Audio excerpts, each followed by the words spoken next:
जादुई सिलाई मशीन। एक समय की बात है।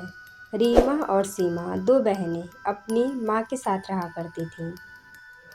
उनकी माँ बहुत अच्छे कपड़े सिलती थी, इसलिए सब उनसे अपने कपड़े सिलवाने आते थे। एक दिन उनकी माँ बाजार जाती है। रास्ते में उन्हें एक गाड़ी ठोकर मार देती है, जिससे उनकी वहीं पे डेथ हो जाती है। अब रीमा और सीमा दोनों बहनें अनाथ हो चुकी थीं।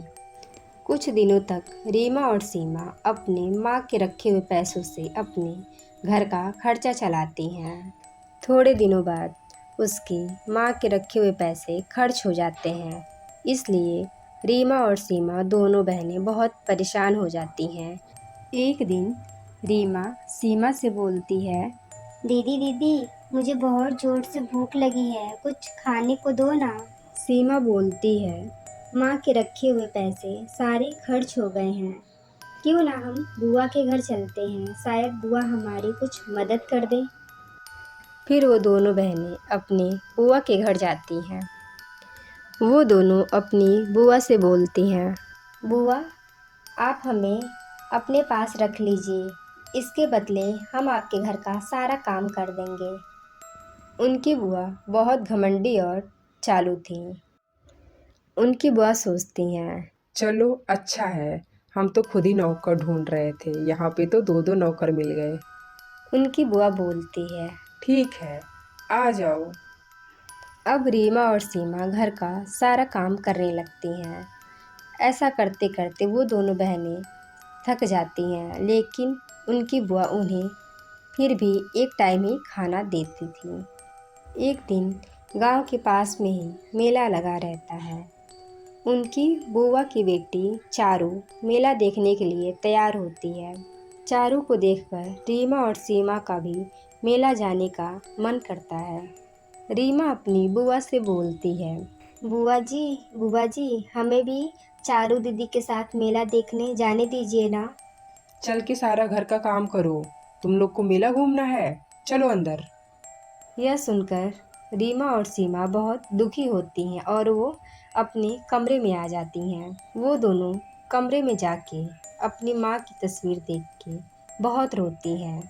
रोते रोते बोलती हैं, माँ, आप हमें छोड़ के क्यों चली गई? इतना कह के वो और तेज से रोने लगती हैं। थोड़ी देर के बाद एक आवाज़ आती है, रीमा, सीमा, मेरी बच्ची, चुप हो जाओ। वो दोनों सोचती हैं ये आवाज़ कहाँ से आ रही है। फिर दोबारा आवाज़ आती है, मेरी बच्चियों, चुप हो जाओ। और वो आवाज़ कहीं और से नहीं, उनकी माँ की तस्वीर से आ रही थी। माँ, आप हमें छोड़ के क्यों चली गई? बुआ बहुत गंदी हैं, वो घर का सारा काम करवाती हैं और एक टाइम खाना देती हैं, जो कि हमारा पेट भी नहीं भरता। माँ, हमें बुआ बहुत परेशान करती है, अब आप ही बताइए हम क्या करें? रीमा, सीमा, तुम दोनों अपने घर जाओ। घर पे रखी हुई जिस सिलाई मशीन से मैं कपड़े सिलती थी, वो कोई साधारण मशीन नहीं बल्कि जादुई सिलाई मशीन है। उससे तुम जो मांगोगी वो मिल जाएगा। रीमा और सीमा अपनी माँ की बात सुन के बहुत खुश होती हैं। रीमा और सीमा अपनी माँ की बात मान के अपने घर चली जाती हैं।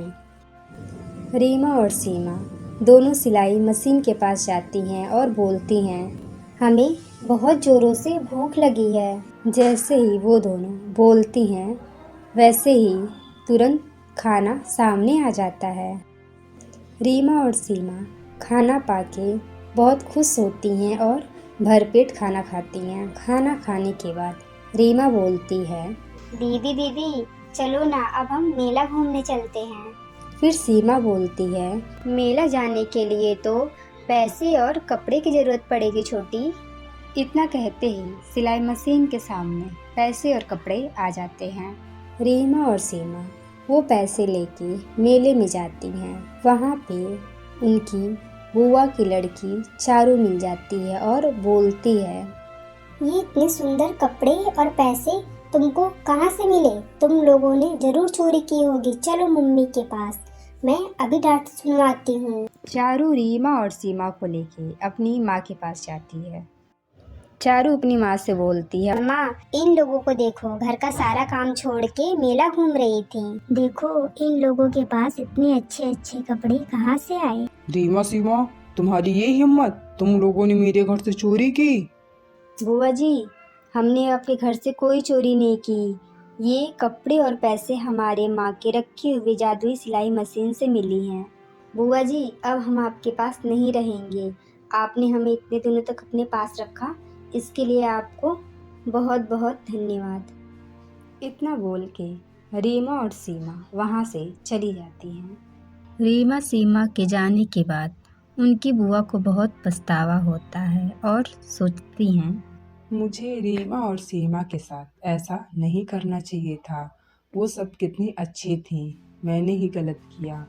अरे, मुश्किल समय में तो सबका साथ देना चाहिए। कुछ दिनों बाद सीमा को अपनी माँ की बहुत याद आती है और रीमा से बोलती है, दीदी दीदी, जब ये मशीन हमें सब कुछ देती है तो क्यों ना हम अपनी माँ को मांग के देखें। चलो मांग के देखते हैं। फिर वो दोनों बहनें जादुई सिलाई मशीन के पास जाती हैं और बोलती है, आपने हमें सब कुछ दिया है, बस माँ की कमी है, वो भी पूरी कर दो। इतना बोलते ही उसकी माँ सामने आ जाती हैं। वो तीनों एक दूसरे को देख के बहुत खुश होती हैं। फिर वो लोग पहले जैसे खुशी खुशी रहने लगते हैं।